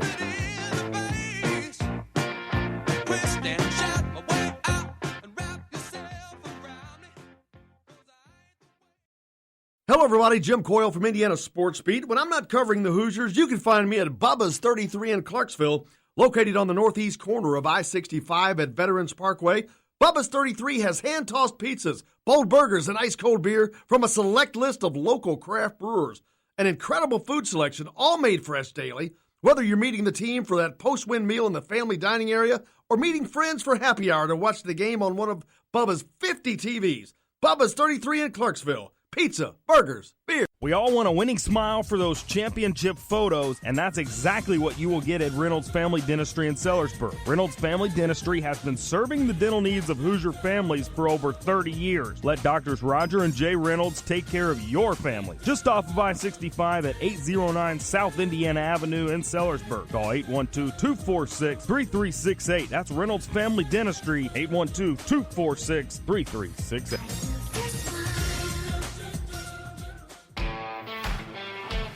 Now that warm weather has arrived, it's time to hit the links, and there's no better place than the golf club at Eagle Point in Bloomington. Voted best golf course by the readers of the Bloomington Herald-Times, the golf club at Eagle Point is under new ownership, has new fairways and bunkers, and it's open to the public. When the round's over, there's cold beer and a full menu at the Eagle Point Pub and Bistro. Call 812-824-1100 to make a tee time. That's 812-824-1100. The golf club at Eagle Point in Bloomington. This is AJ Moye. This is Dan Dockett. Hey, this is Michael Lewis, former Indiana basketball player. This is Indiana football coach Tom Allen. This is Jim Coyle with the Indiana Sports Beat. You can always like and follow us on Facebook. Always follow the show rebroadcast on iTunes, Google Play, iHeartRadio, Spotify. TheDailyHoosier.com is a great place to sign up for each and every day. Or, of course, on 97.7 The Ref in Evansville. For the best recycling and waste removal service, turn to the area's leader, Sweetland Waste Removal and Recycling, a homegrown company serving southern Indiana since 1995. Sweetland Waste Removal and Recycling serves Floyd, Clark, Harrison, and Washington counties. For excellent service and peace of mind, call Sweetland Waste Removal and Recycling today at 812-944-5642. That's 812-944-5642. Keep life sweet with Sweetland Waste Removal and Recycling. I'm Rain Shaddy, and I'm a Hoosier. As a toddler, you could always find me running around in a cream and crimson onesie and a red IU hat reminiscent of those worn during the world-famous William Tell timeout, shouting, "Go Hoosiers!" Like many other alum, I chose to make Bloomington my home. As a civic and alumni leader, I have become very knowledgeable about our community and would love to share my insights with you as your realtor. Find me on Facebook or call or text me, Ryan Shaddy, with FC Tucker Bloomington Realtors at 765-623-9093. You're on the line with Jamal Meeks, former Indiana Hoosier, number 23, 1992. And I'm on the beat with Jim Coyle. Don't need to look over my shoulder to see what I'm after. Everybody's got the problems. Ain't no new news here. Welcome back to Indiana Sports Beat Radio. For you from the Golf Club at Eagle Point Studios. Mellencamp actually lives not too far from here. That's funny. How about Carson Edwards? Man, oh man. He kind of picked up where he left off in the NCAA tournament for the Celtics. Brad Stevens said, "I've never seen anything like that," in response to Carson Edwards hitting 8 3-pointers in just 5 minutes and 6 seconds of game action. Dude can shoot the ball. He may be the best draft pick they picked up. That may upset some Hoosier fans, but facts be facts, folks. Dude can shoot. Dude can shoot the ball. He's getting it done. Indiana volleyball in action tonight on the BTN. 6 o'clock. Check out Coach Steve Aird and the crew. Indiana travels to Maryland on Saturday. Tomorrow, the Indiana Sports Beat Reporters segment returns. I'll have to get somebody in from the Maryland side on this one as we continue to bring in 3 reporters. Dustin Schutte from Saturday Tradition is always one of those. He covers the entire Big Ten. So he's a complete, unbiased voice. We'll bring in a reporter from Maryland and then one from Indiana, as we have done each and every week during the football season. So we'll have that to look forward to tomorrow. Then, of course, on Friday, it's a Todd Father Friday. Todd Leary, he'll be here. We'll have Tom Brew on from Indiana Sports Illustrated. May try to see if I can get my man Mitchell Page. He hadn't been on for a minute. Talk to him as well. You see where Stephen A. Smith agreed with LeBron James on his China deal? Gee whiz. These guys. Just heard from Nick Baumgart. A little bit of Indiana basketball recruiting news. It's a quiet time right now. The lull before the storm. Indiana basketball getting geared up. Practice is well underway. What was that text we had earlier? I forget what it said.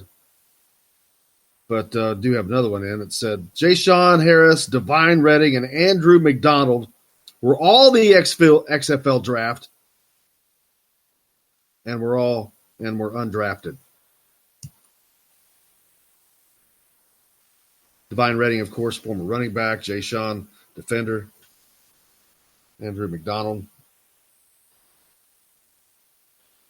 What was it? Didn't you give the date on 20 days to the exhibition game opener against Gannon University? It really cracks me up when each year you see when they find somebody, you're like, wow, they did it again. They found a school I've never heard of.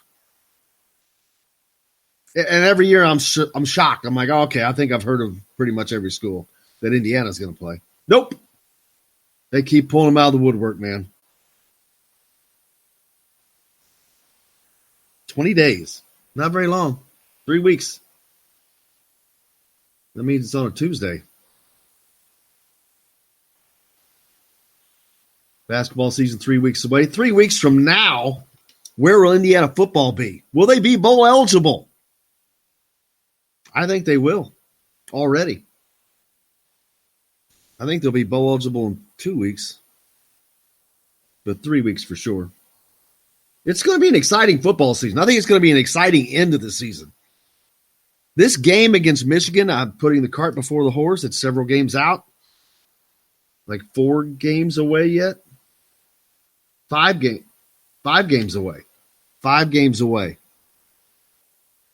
I'm pointing toward that game, though. I think Indiana's going to be doing well. They may have lost. I think the worst case scenario is Indiana goes 3-2 over the next 5 games. I think that Michigan game is going to be a big one. It's going to be a monster. It's going to be a fun game. Of course, the last 2 times Michigan came to town were both overtime affairs. I'm telling you, Indiana beats one of the Big Four this year. That's going to leave it to be Michigan because I'll be honest with you, traveling to Penn State, I think Indiana's a good football team. They're not that football team. I don't think that they're in that level right now of a Penn State. Penn State's in that upper echelon. But we're going to get a good look at Penn State this week. Is it this week Penn State plays Iowa? Or was that last week? I'm about to get the Big Ten schedule in front of me. I think it was last week Penn State beat Iowa. Is it Minnesota? Is it Minnesota? Oh, no, it was Wisconsin. I think Penn State plays Wisconsin this week. Yeah, Penn State beat Iowa 17-12 last week, and this week they play Michigan. Oh, it's Michigan. I knew they had a big game. Wow. Okay, that game is huge for Michigan, for Jim Harbaugh. He's not done himself any favors this year. But it's going to be interesting to see what kind of a game Michigan gives to Penn State. Their defense has really played well here of late. They still don't have much of an offense. And I think that bodes well for Indiana as Indiana's defense continues to grow and get better. But Indiana's got an offense, and they played against good defenses, and I've seen them do well. So looking forward to that Michigan game. Hey, that's pretty much going to – let's see. We got Michael – we haven't heard Michael Penix yet, have we? Nope. You got Michael Penix, Cam Jones, Tom Allen coming up. Let's hear what Michael had to say. How much does the noise machine help you guys that you have out in practice when you're preparing for road games? Oh, it helps a lot. It just helps us stay focused. You really can't hear out there. So it just helped the O-line definitely stay focused and make sure they be able to hear me. And if not, then we'll just adjust to that. How has the O-line stayed focused as there's been a bunch of shifting pieces with now Hunter and Coy both having injuries this season?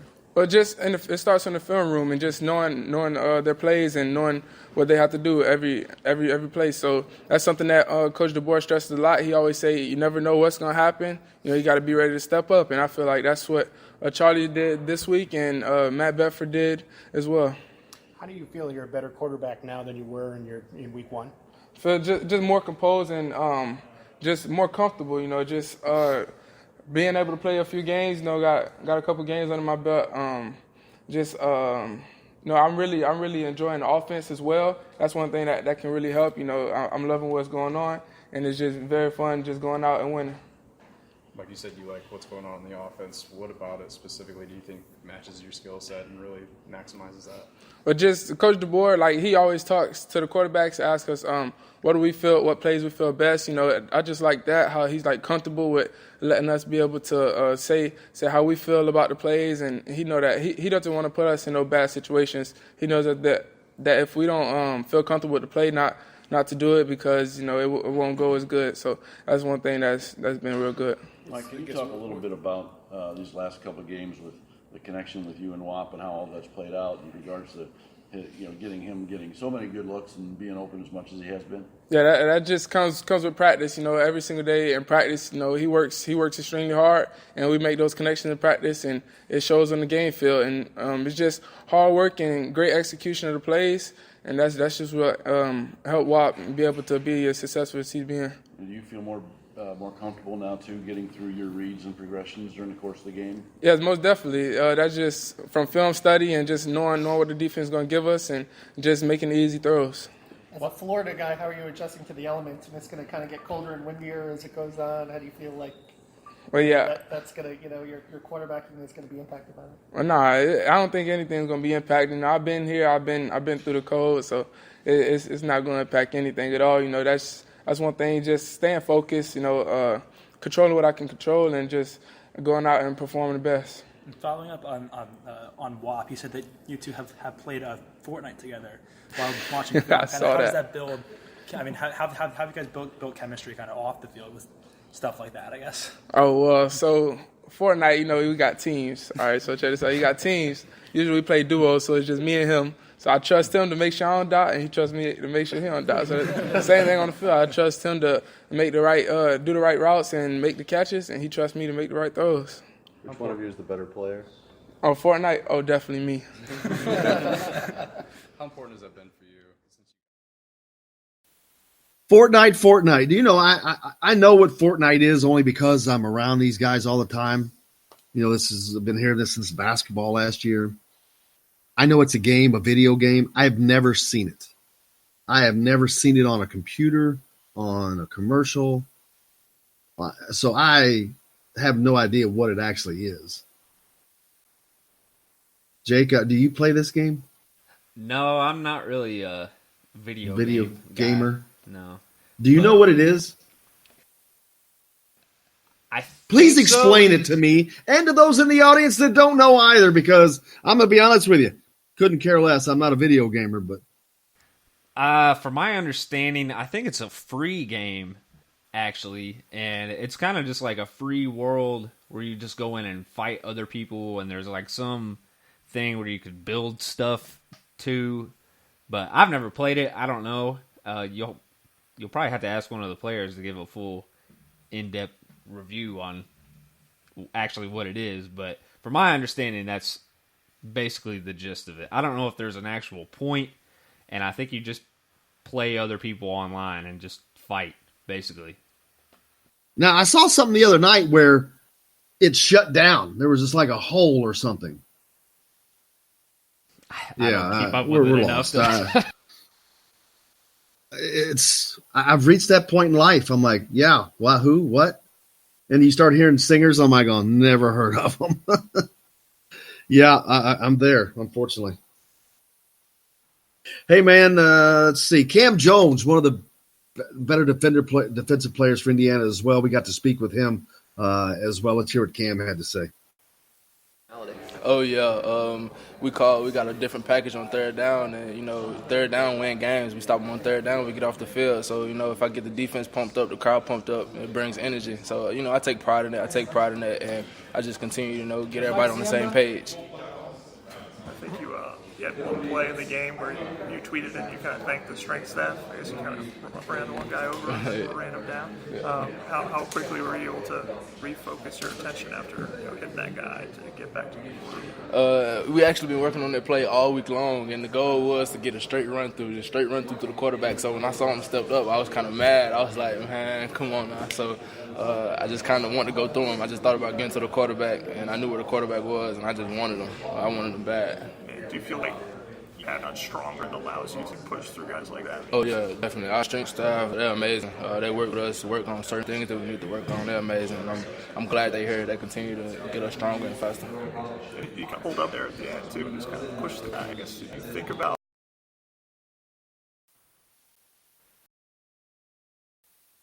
Cam Jones talking to you there. We also, of course, had the opportunity to talk to head coach Tom Allen as Indiana heads into their road game at Maryland this week. Let's hear what Coach had to say.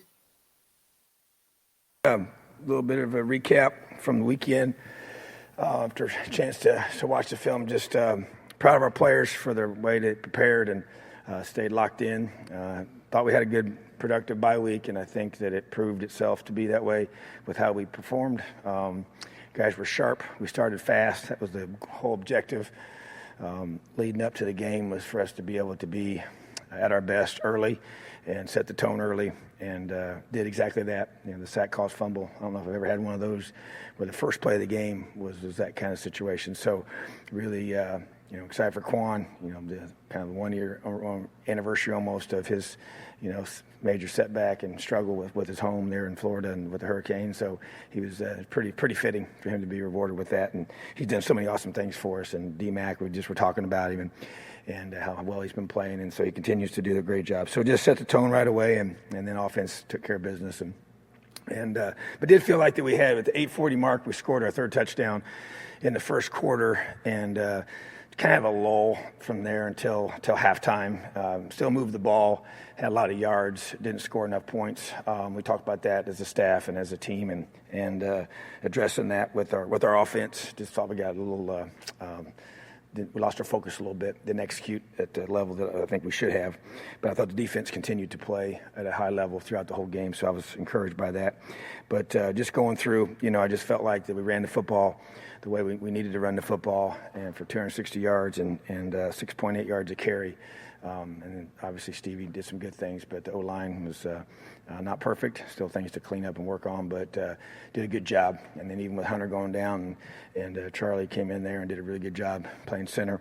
So it's just continue to build depth and get guys to be able to step in when they need to step in, rise up and be able to perform when called upon. And then 11 explosive plays, second week in a row for that, from last two games. And those are big. We talked about creating those explosive plays and how important that is, and had the 99-yard drive. I thought that was to me, that was the most impressive thing that our guys did. It was over 7 minutes, 13 plays, and just kind of was the final dagger to kind of put an exclamation point on the day. So really encouraged by that. Just got to keep on the details.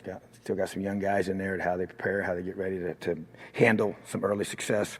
And then defensively, really proud of Coach Womack and our defensive staff. And shutouts are hard to get. We know that. We've talked about that. That's our fourth one since I've been a head coach. And just being able to execute a lot of little things going through and watching on both sides of the ball, just this growth from our team in the communication and being able to execute at those important times in the game and the situational times and third downs and all that. So just holding them to 0 for 11 on third downs is excellent. And just still we challenge, hey, we got to get more takeaways. And we got a big one, but we want to get more of those. And we've had 2 defensive scores, which is huge.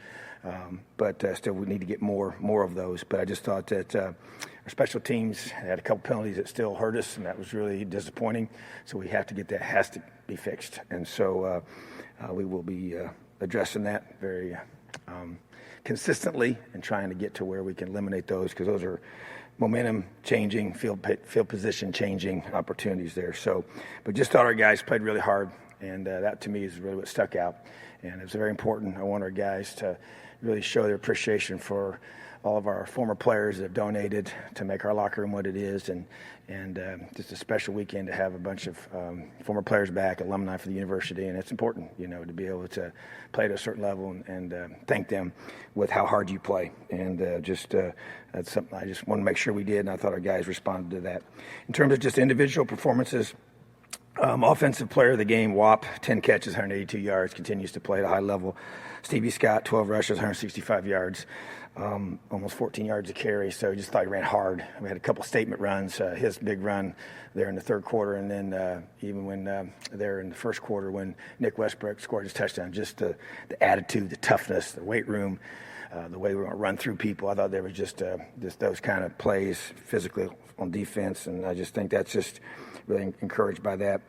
Defensively, D-Mac, DeMarcus Elliott, was a player of the game, as well as Khalil Bryant.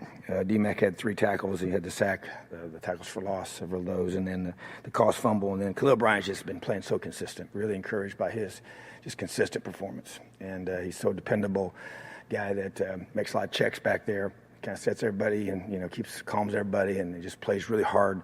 He's tackling well and encouraged by that. But a lot of guys, Juwan Burgess, I thought he continues to elevate his level of play. He's playing hard. Linebackers are playing hard, and defensive lines being aggressive. And Mike Ziemba is just disrupting and just playing hard, and all those guys up front. So just the effort. Special teams player of the game, Reese Taylor, had a unique situation where he had had the offsides penalty. He went down and made a great play on the kickoff, and then we went back and watched it on film. I did not think he was ahead of the other guys that were close to him, which kind of made it look like he was off. But when that ball was kicked, his foot was right there on the line. So I didn't. But anyways, hey, they called it. You can't complain about it. So he came back, jogged back, and then boom, made the tackle again. So I really was encouraged by the fact that he just didn't face him. We talked about, hey, it's sugar cookie. You get something that whether you think you did something or not, you just gotta. They move back 5 yards, kick it off again. You go down and make the tackle. Same thing all over again. So his confidence is growing. He's obviously, we missed him early on with some injuries, but it's great to have him back. He's one of our best players, and I just love his mindset. And he's a tough kid. He has some very physical plays on defense, and that's what we have to have. Also for the week, defensive scouts, Jordan Josevich and Jeremy Boyd, 2 guys that continue to work really hard and give us a great look during the week. Offensive scout team player of the week, Luke Shayatovich. Just really appreciate his consistency. Got him a chance to get some reps during the game, which is great. And then Connor Thomas and Ryan Barnes were the scout team, the special teams scout of the week. And once again, those 2 guys just continue to give us a great look. And we also talked about in the team, Aaron Casey got a chance to he was in there for 2 plays. He had a sack and a tackle for loss. So just really young guy in our program that's been on special teams, but just working hard, doing everything right. Just neat to see him rewarded for that. And then to continue, Matt Bjornsson just tougher than nails. I just love his mindset, his toughness. He's battling through. He's getting healthier, but he really hasn't missed. He's just kind of a guy that just love that toughness that he exudes to our whole team. So just encouraged by the progress. Obviously, it's got to continue to get better each and every week. I'll do an update. Sean Riggins is no longer going to be playing football for us. Just had a lot of injuries that have mounted for him. He's an awesome young man. He and I sat down, had a really heart-to-heart about it, and he's going to continue to help the program and be with us, but he won't be playing anymore with the medical situation, but he'll graduate, and just a guy that I have a lot of respect for, and we've had a lot of good times to really connect. And one of my whole goals and what I do is I want to help young men find their purpose in life and pursue it with tremendous passion. And he and I have had a lot of talks about that, and just that to me is what we're supposed to do. So he's given a lot to our program, and I really thank him for that. He'll continue to be a part of us. Won't be playing, but he'll be with us and helping us in any way he possibly can. So, but other than that, excited about Maryland. Big Ten opportunity on the road, and Coach Loxley has done a tremendous job there. A lot of respect for him. Just an unbelievably athletic football team that we're about to play in all phases, and speed everywhere on the field. And got a lot of new faces. Got some really talented transfers and some really, really good players. So we have to have a great week of preparation. Need to continue at this time of year, after Game 6. Just keep getting guys healthier and working through that process, and going to have to be on top of our game in all three phases. So this is a very important game for us, and it's going to demand our full attention and absolute very, very best preparation and execution on game day. So questions? There was Coach Tom Allen for you talking about last week and the upcoming game with Maryland. The Hoosiers head off their road game Saturday. That'll be on BTN. It's a noon game. Next week, Indiana plays Nebraska at 3:30. But we'll talk about that next week, of course. Tomorrow, Indiana Sports Beat Reporters is back. Dustin Schutte, along with a few others that we'll throw in there. So we'll have that. And, of course, on Friday, the Todd Leary will be back with us. But thanks to everybody on the program today. Matt Weaver, of course, from Pigs.com. We appreciate him each and every week. Aaron Matus, our good friend from Fox 41, sports director there, and IU alumni himself. Got to talk to him as well. We got to hear from Michael Penix, Cam Jones, and Coach Tom Allen, amongst other things as well. But we'll be back with plenty more tomorrow from the Golf Club at Eagle Point Studios. Until then, for Jake, I'm Jim Coyle, and I will see you on the radio.